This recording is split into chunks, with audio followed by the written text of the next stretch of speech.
Coming up on Forbidden Secrets, discover the secret way to be a survivor. You can swim on the top. Is there a secret to survival? You bet there is. The pros know it, and you will too. Then, never pay taxes. Have a job for life. We'll tell you how. It is still possible to either own a country or buy a little piece of it and do with it what you want. Discover the secret ways the rich create capitalistic utopias where anything goes. Also, find out if lie detectors tell the truth. Discover what psychologists don't want you to see and why. They want to keep the Rorschach blots themselves a secret. A polygraph examination is just a thinly disguised excuse to get a person into the hands of a trained interrogator and keep him as long as he wants to keep him. Don't be a victim. Learn the secrets behind life's toughest tests. And later, more than $8 billion in lost treasure is scattered throughout the world. You don't have to launch $1 million expedition and sail to the ends of the earth to find treasure if you know the secret places to look. We're going to tell you the secret to finding a lost treasure. Plus, alligators in the sewer. You've heard the story. Find out if it's true when we explore the secret world of urban legends. Then, a Forbidden Secret exclusive. She did not die instantly in the crash. Help arrived in minutes.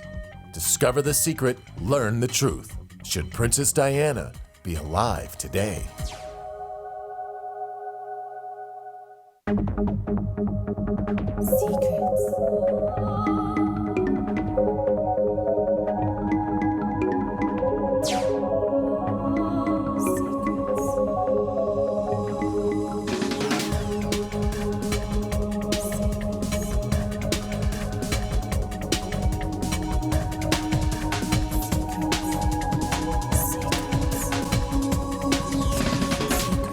Forbidden Secrets.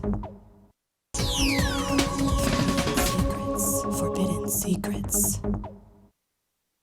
You know, the world is filled with all types of forbidden secrets, from the dark secrets that hide betrayal and guilt to those secrets we use to take advantage of each other, and of course the harmless secrets we use to entertain ourselves. The most forbidden of secrets arise from the institutions of law and medicine. So here's your chance to learn the secret behind life's toughest tests.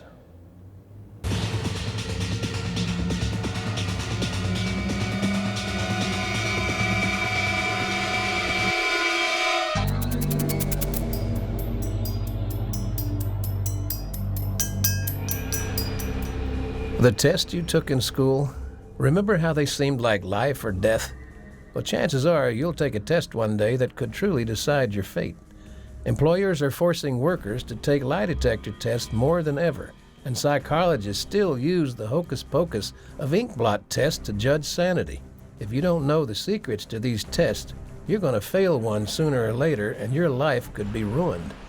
Let's first look at the medical institution's best-kept secret, the amazingly silly inkblot test. The Rorschach inkblot test was invented in 1921. It was developed from a simple parlor game called Blotto. The psychologists and psychiatrists that use the Rorschach test, they want to keep the Rorschach blots themselves a secret.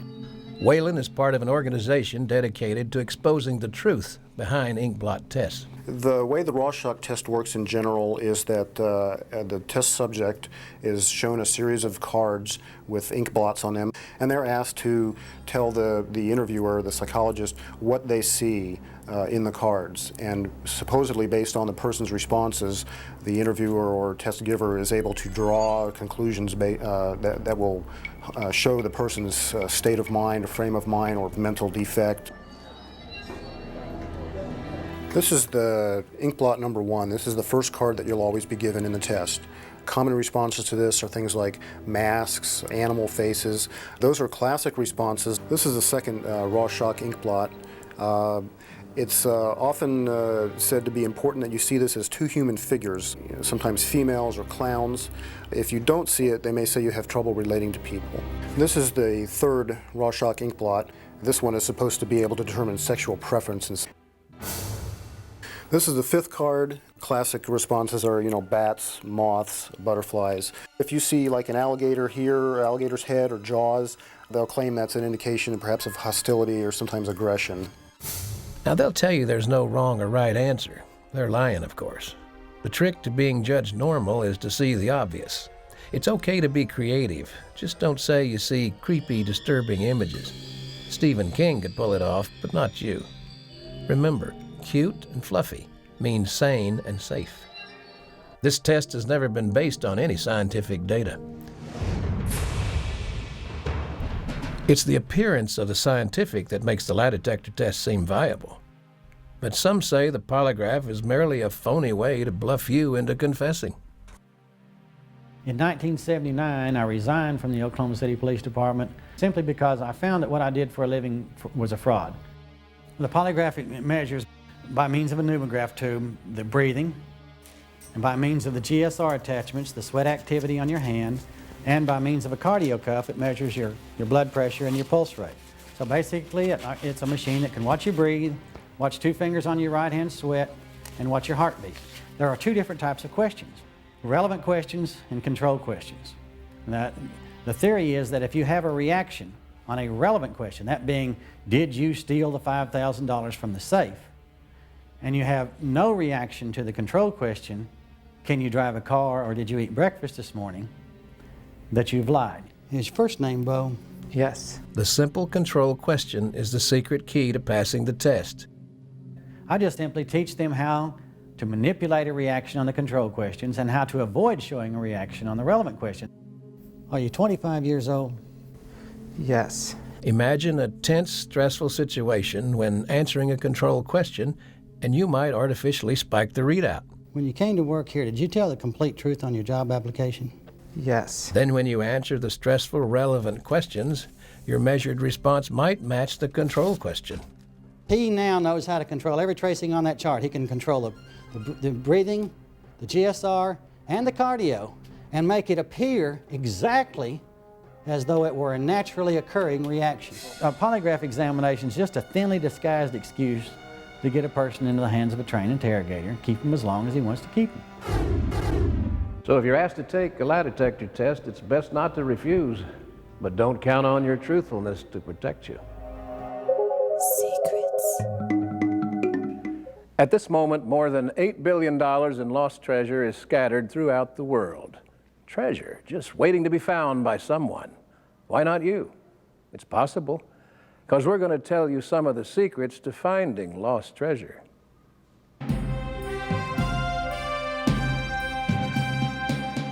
You ever dream of sailing the high seas on a stout ship with a loyal crew? In a submarine, you descend to the ocean's depth, searching for fortune and gold. Well, dream on. Treasure hunting for the regular folk is more like this. You don't have to launch a $1 million expedition and sail to the ends of the earth to find treasure. If you know the secret places to look. By investing little more than your own sweat and determination, you can find treasure that could be as close as your own backyard. In 1862, a band of Confederate raiders robbed 3 banks in St. Albans, Vermont, of gold and currency that would be worth $250,000 today. The treasure is buried near the Canadian border beside Lake Champlain. In 1912, a widow by the name of Genevieve Johnson was buried in a small cemetery in Iowa. Engraved on her tombstone are clues to the location of a strongbox containing $250,000 in $50 gold pieces. To find Genevieve's gold, start at the cemetery in Northwood, Iowa, located near the Minnesota border. The Jesse James gang stole gold bars worth more than $1 million from a Wells Fargo stagecoach and buried the haul in the Wichita Mountains near Lawton, Oklahoma. Gold worth up to $40 million was buried in the 18th century by French miners in the San Juan Mountains southwest of Durango, Colorado. To prevent it from falling into the hands of the Spanish conquistadors, the Emperor Montezuma ordered a good portion of the Aztec treasury to be sent by caravan to the north. Montezuma's treasure is buried near Taos, New Mexico, or Kanab, Utah, and is estimated to be worth a whopping $500 million. And it's all waiting for you. There are more secret treasure places, and in future episodes we're going to take you there and reveal the secret clues that you can use to hunt for lost treasure. Coming up next on Forbidden Secrets. It could happen to you, because it's happened to others. Discover the secret ways to be a survivor. It just may save your life. Secrets. And now, a little secret of life. Do batteries in a radio wear out faster if you turn the volume up? The answer right after this. Secrets. Forbidden secrets. Secrets. Forbidden secrets. Do batteries in a radio wear out faster at a higher volume? Surprisingly, they do. Turn a transistor radio up to full volume and you'll be using 200% more battery power than at a lower sound level. Secrets. Have you ever had the nightmare of being trapped in a car that was sinking underwater? Or lost in the wilderness without food or shelter? Or you're in a plane that's destined to crash? Would you know what to do if the nightmare came true? Well, here's your chance to discover the secret to surviving. Why are there always some who make it, who live to tell the tale? Do they know something you don't? Mother Nature's boss, that she's in charge no matter what. Are survivors stronger, smarter, or just lucky? Or do they know a secret you don't? Bring them up slow. Bring them up slow. We're taking care of some of the secrets to survival right now. Discover the secret to survival.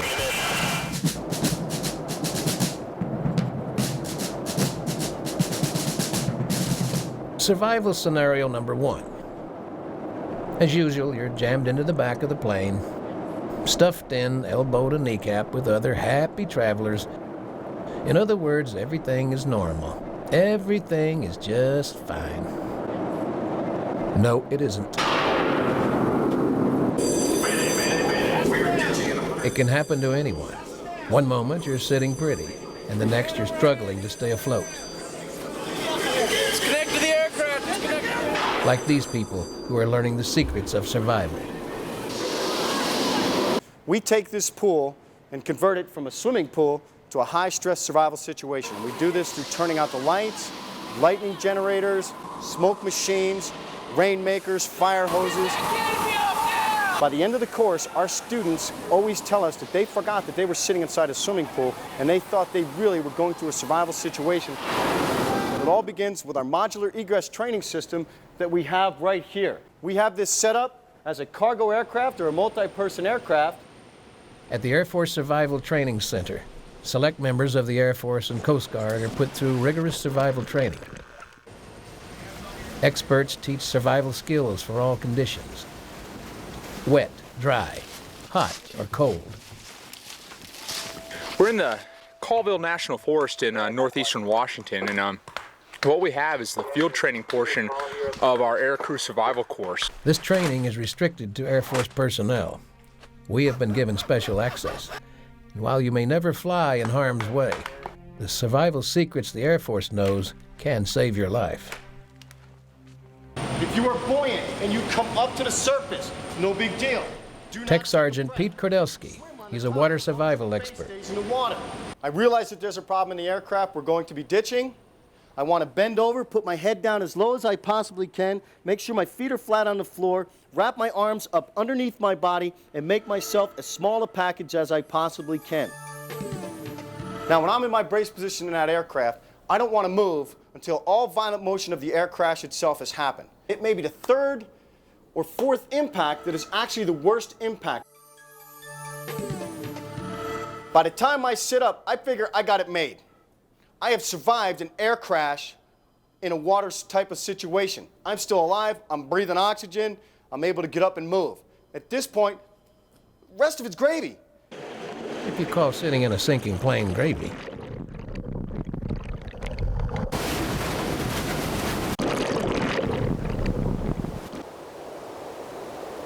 You end up in the wilderness, and there's no cozy SUV waiting. It's the dead of winter. The clock is ticking. What do you do? As a survivor, you've pretty much got 5 basic needs. Number one usually being health, because in any situation, you know, especially an airplane crash, you could hit the ground and chances are good that you're going to have some sort of injury. So you need to take care of that first, because it doesn't matter how big a fire you build or how good a shelter you build. If you bleed to death doing it, it doesn't matter. Airman First Class Mike Nedlingham specializes in wilderness survival. According to the airman, the basic survival principles are the same in any environment. If you're in a survival situation, don't plan on being rescued in the next 2 hours. Plan on being there for 2 weeks. Go ahead and set up your shelter, prepare for fire. You could use fire to melt down water so you remain hydrated. You could also use fire to make tools. I'm going to use this as a platform on the bottom here, and I'm going to build my fire on top of it. This will allow air to get in underneath, do like these holes and stuff like that, and then it also won't melt the snow and put my fire out. The fire that we're doing here is for a wet conditions environment, so even if it's raining on you, you could build this fire. What this stuff is right here is just a fungus that grows on the trees. We kind of named it witch's hair and goat's beard. You know, if you thought ahead and prepared some of this stuff, dried it out ahead of time by putting it inside your hat and then allowing the heat from your head to dry that out during the day. Ooh, have a little wig there.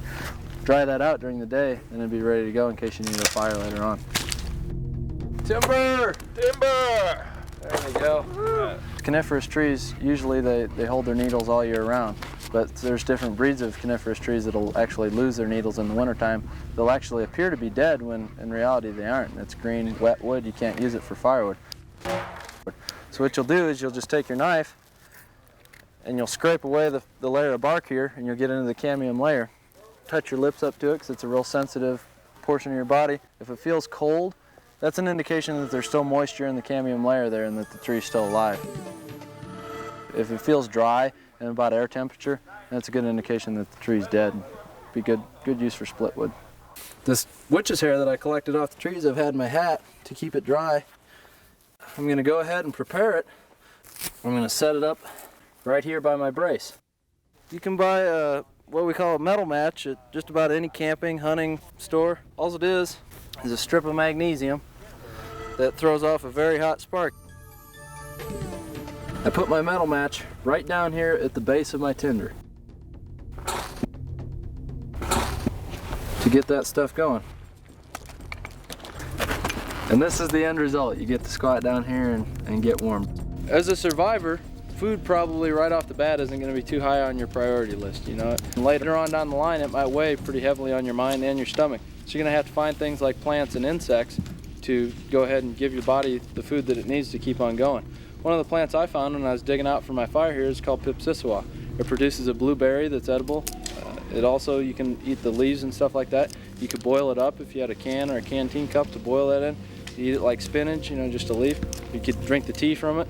It's perfectly edible. Whether you're in snow up to your knees or a vehicle sinking fast, one of the survival keys the Air Force teaches is that panic is a killer. Well, I tell my students, kind of meditate a little bit. Just and do as best you possibly can under this very stressful situation to relax. To exit any submerged vehicle, you must overcome water pressure and disorientation. If the vehicle you're in, whether it be a car, aircraft, helicopter, were to flip over, things are not where you think they're going to be. As you feel the water rushing up to your neck, take a very big, deep breath. Let's say you're sitting in an automobile, you want to put your hands on your knees and use your knee to go out either to the right or to the left to find your specific handle. As pressure equalizes inside, at that point you'd be able to open the door. Keep your head, stay calm to get out from an underwater type of situation where you can swim up to the surface.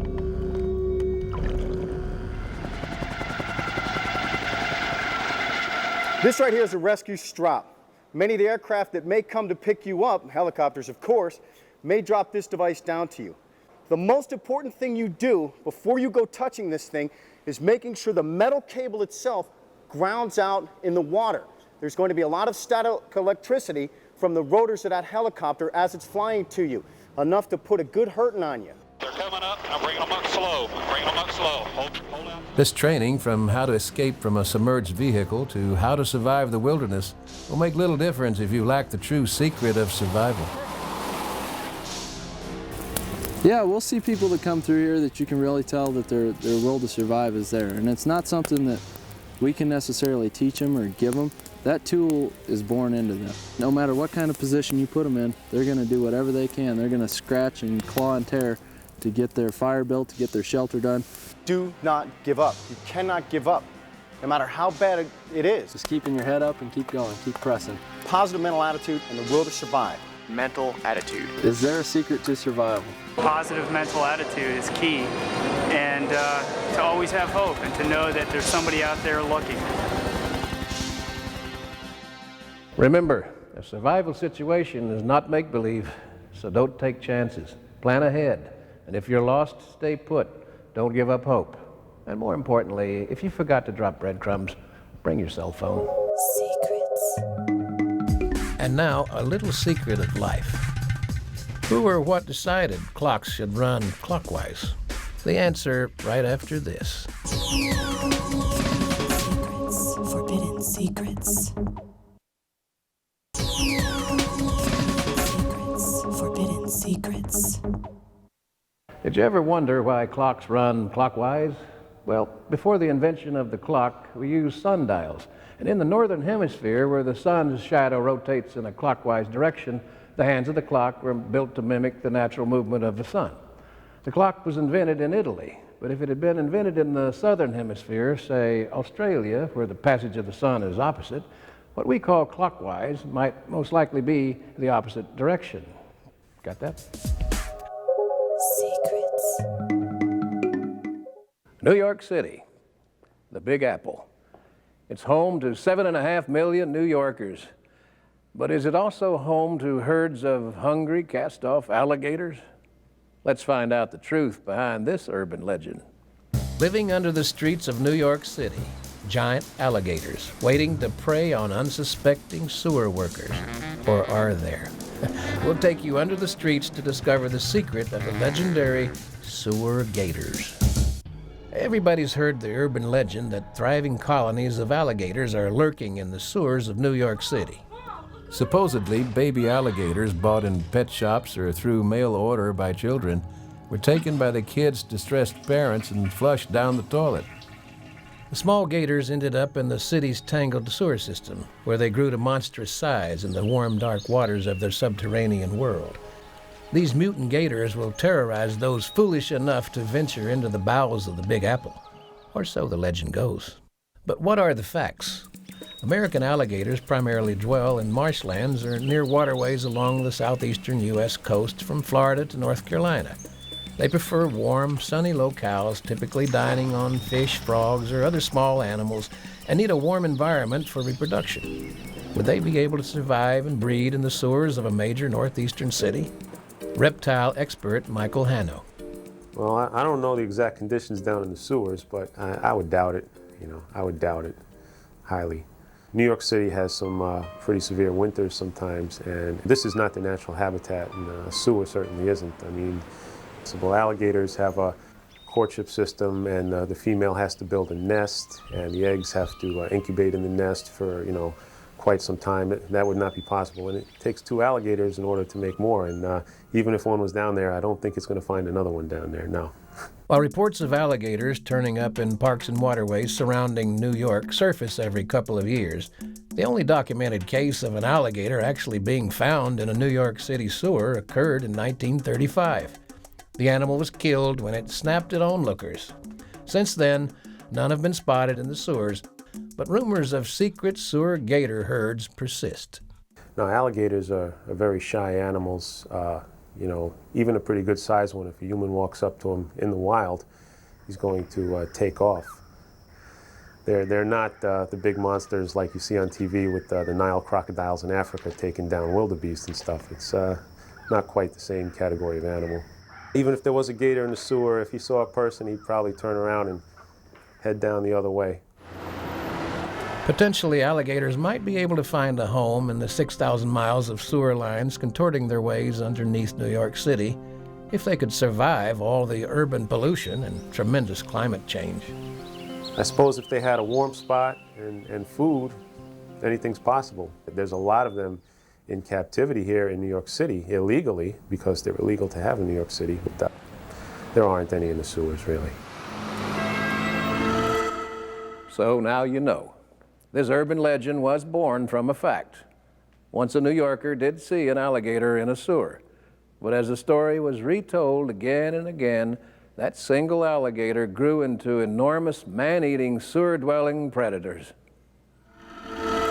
Coming up next on Forbidden Secrets.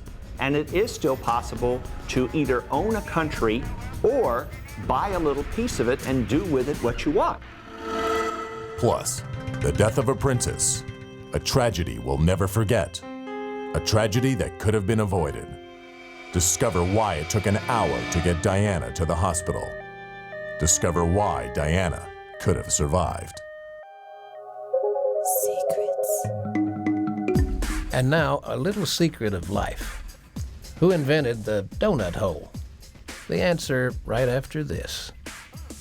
Secrets. Forbidden secrets. Secrets.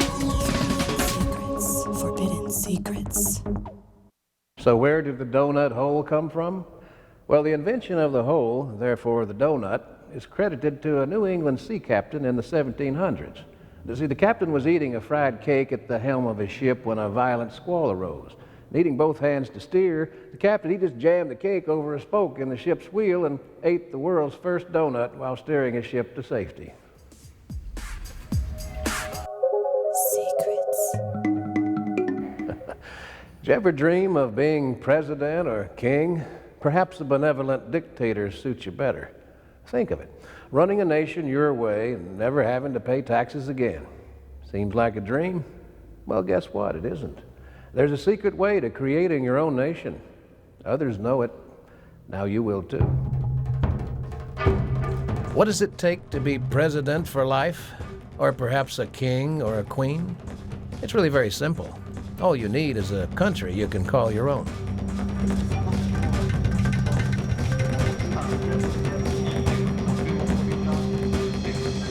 There are advantages to being a citizen of a great nation, but there are disadvantages too. Laws regulating everything from how you procreate to how you die. And taxes. Lots of taxes. But we're going to let you in on a secret. There's another way. To the man who would be king, today he can buy his own country. Bill Gates could literally buy a small country, move his business there, and not only pay no taxes, but he could loan money out at any interest rate he wanted. Ed Pankow is an ex-IRS agent who tracks down international white-collar criminals. For the first time on television, he's going to tell you secrets they know and you don't. I'm sure that there are people out there today, in fact, I know several myself, that are going to small governments that need hard dollars, that need money, and they're offering to buy or lease government rights. Panama sold its rights for passports, and there was a guy selling Panamanian passports for $5,000 a pop to thousands of Chinese. On the island of Vanuatu, I've been offered an ambassadorship. Vanuatu is just a dot on the map, but here is where the micronation revolution began. It started when islands in the South Pacific were granted independence. Wealthy Westerners then bought the governments and created capitalistic utopias, where taxes are scarce and banking laws non-existent. Today, these micronations are thriving. With satellite communications, you can live in bliss and still trade on Wall Street. But beware, there's a dark secret to nation building. One of the biggest con men in America, a Mr. Paul No, who's known in the trade as Dr. No, he went to Costa Rica years ago, and he literally had the government in his pocket and did multi-million-dollar financial schemes through Costa Rica to businesses all over the world. Those same people today have left the Caribbean, and they're in the South Pacific. In the old days, nation building was simpler. You packed an army into a fleet of ships, sailed to some distant shore, and planted a flag. If you were lucky, the native population regarded you as a god.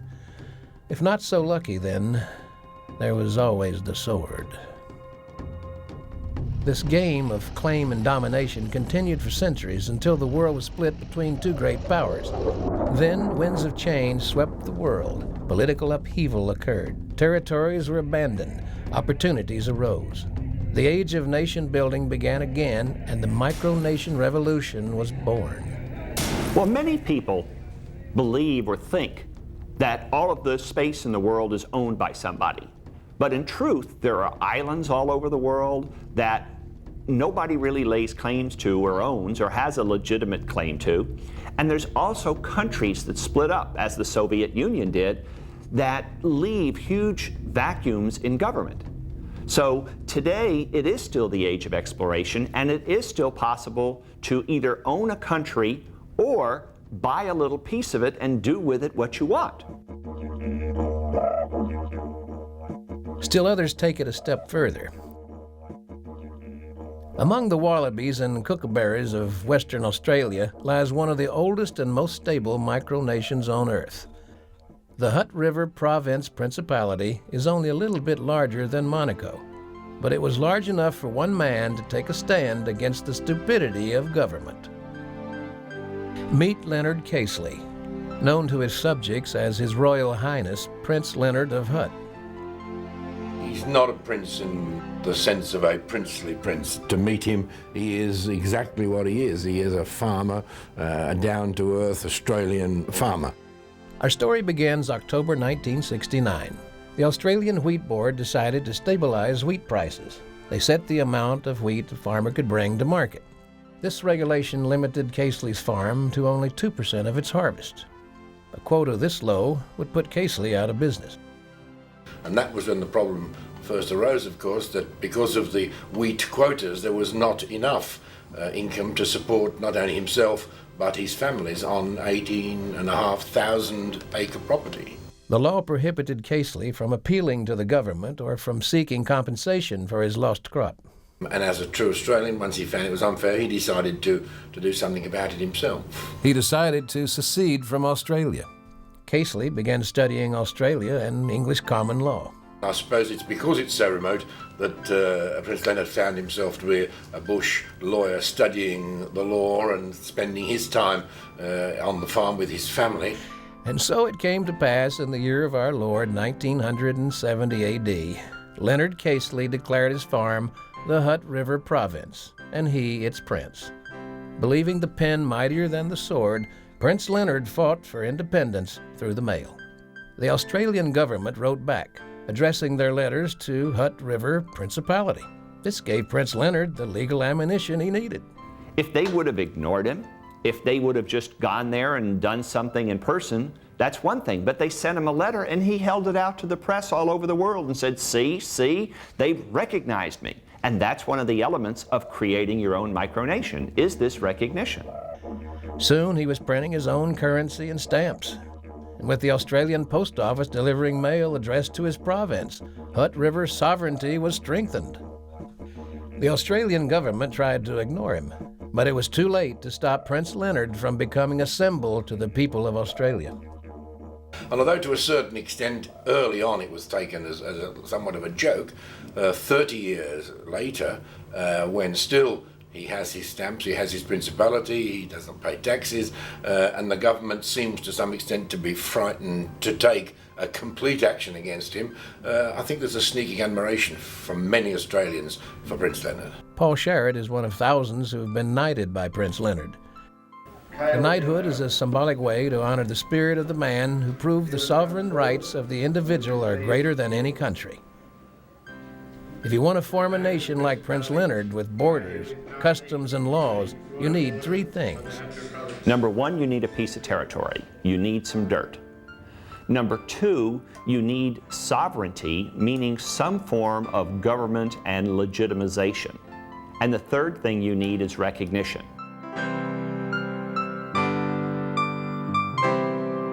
And remember, without recognition, you'll never get on the maps. And having your nation printed on a map and recorded for history, that's the final secret of nationhood. Coming up next on Forbidden Secrets. She was vibrant, captivating. She was Diana, Princess of Wales. The world mourned her death. Now, the secret. discover why Diana should not have died.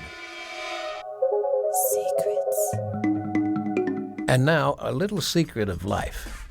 Why do you never see baby pigeons? The answer right after this. Secrets. Forbidden secrets. Secrets. Forbidden secrets. Why do you seldom see a baby pigeon? Well, unlike most birds, baby pigeons stay in the nest until old enough to make it on their own. Now, Mr. and Mrs. Pigeon share in all the parenting chores, from building the nest to keeping the eggs warm. In fact, an adult male pigeon can nurse his children by secreting a protein substance called pigeon's milk. Secrets. One of the final unanswered questions surrounding the death of Princess Diana is why the French ambulance took so long to reach the hospital. Now, for the first time, the final shocking secret to Diana's death that no one wants to admit. Hers was a storybook life, and then it was over. England's Rose, the people's princess, taken from us forever.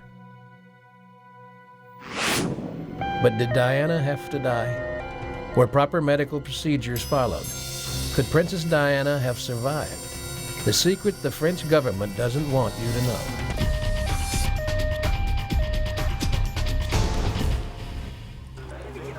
We intend to reconstruct the medical procedures that were followed that night, so you can understand and judge for yourself. The woman portraying Diana is made up to resemble how the princess appeared to her rescuers.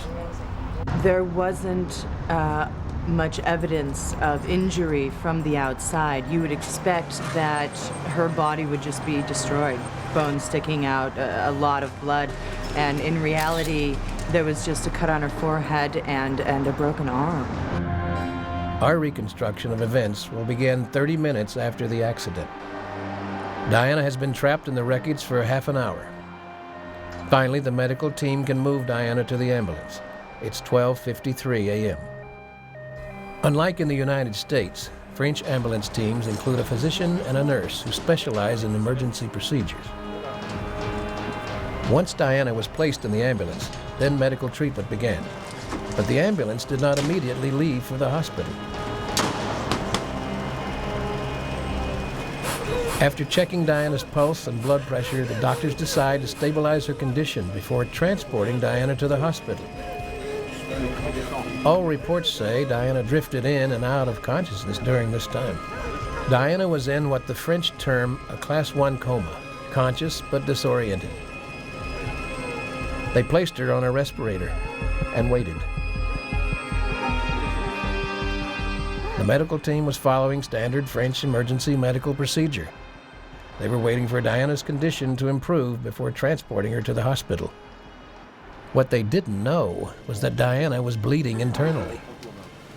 Diana's main injury was a ruptured pulmonary vein. Now, this low-pressure vein carries blood from the lungs to the heart. When the vein is injured, death is usually instantaneous. Diana was still alive, so she must have suffered only a small tear in the vein. But blood was flowing into the chest cavity, and every second was critical. No one could have known of Diana's internal injury at the time. The medical team followed standard procedures, but some of their actions may have caused more harm than good. External heart massage increased the amount of blood flowing out of the vein. Diana continues to bleed internally. The ambulance remains in the tunnel. Over 30 minutes go by until... Le pouls pas bon. À l'hôpital rapidement. À l'hôpital, vite! Rapidement, maintenant! Allez! 40 minutes after treatment began, the ambulance pulls away. Diana has been in the tunnel for over an hour. The ambulance did not speed to the hospital that night. The French system believes slow, gentle transport of the patient lessens the chance for further injury. On its 7-mile trip to the hospital, the ambulance averaged about 5 miles an hour. 30 seconds from the hospital, the princess went into cardiac arrest. The ambulance pulled to the side of the road. Once again, the French system believes that since the patient is under the complete care of a physician and the ambulance is fully equipped, There was no reason to hurry to the hospital. Unfortunately, standard operating procedure failed that night. Electric defibrillation. 300. No response. Adrenaline. One last chance. A shot of adrenaline. This last effort at saving Diana may have caused more blood to flow out of the injured vein, filling the chest cavity with blood. Rien. À l'hôpital. Elle est morte. The ambulance arrived at the hospital 60 minutes after emergency medical treatment began. But it was too late. The princess had fought long and hard, but even her life spirit could not overcome the deadly hands of time. Maybe even if she had been rushed to the hospital, it would have been too late. We'll never know.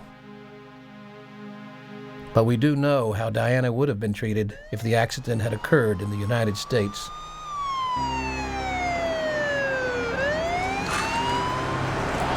"12:53 a.m. Diana is rushed to the waiting ambulance. Unlike the French system, American ambulances are staffed only with paramedics. For technical accuracy, professional paramedics are being used. Though U.S. paramedics aren't as highly trained as physicians, they are in communications with doctors during the run to the hospital. In Diana's case, time was a deciding factor.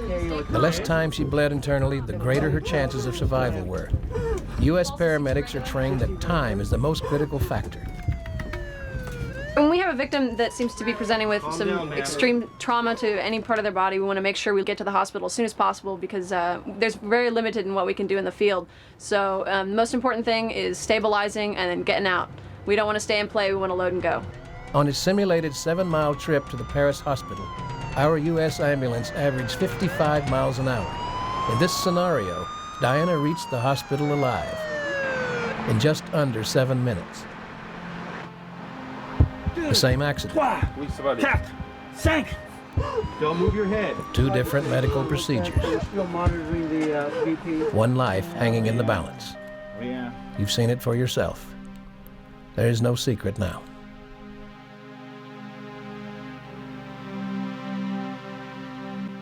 So it was the princess's bad luck to be in a car accident in France.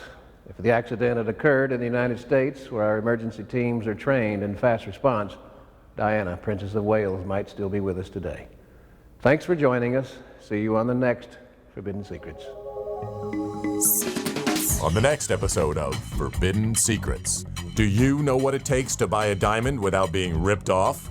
Discover what the Diamond Titans don't want you to know. On the next episode, Diamond Buying Secrets. Find out why having a large line of credit is no guarantee that you will be able to use your card. Your credit card's been denied. That's impossible. There's over $10,000 on that. They all say, use my card. It's the secret to your dream vacation. But those same companies are famous for shutting down your card without notifying you. Plus, a Forbidden Secret exclusive for the first time ever on television. The highest-ranking Russian agent ever to defect reveals the most terrifying secret of all. During the Cold War, Soviet agents buried hundreds of suitcase-sized nuclear bombs. These nuclear time bombs could now be anywhere. Below your city, under your neighborhood. Your backyard could be ground zero. Next week on Forbidden Secrets.